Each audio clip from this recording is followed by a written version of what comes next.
بسم اللہ الرحمن الرحیم۔ لین دین اور تجارت کے اندر برکت لانے کا نسخہ۔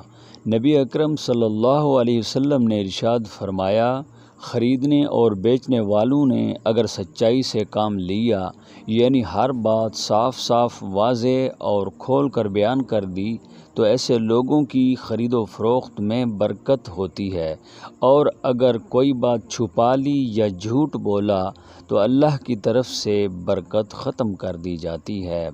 آگے انسان کی مرضی ہے کہ اپنے حلال مال میں برکت لائے یا بے برکتی۔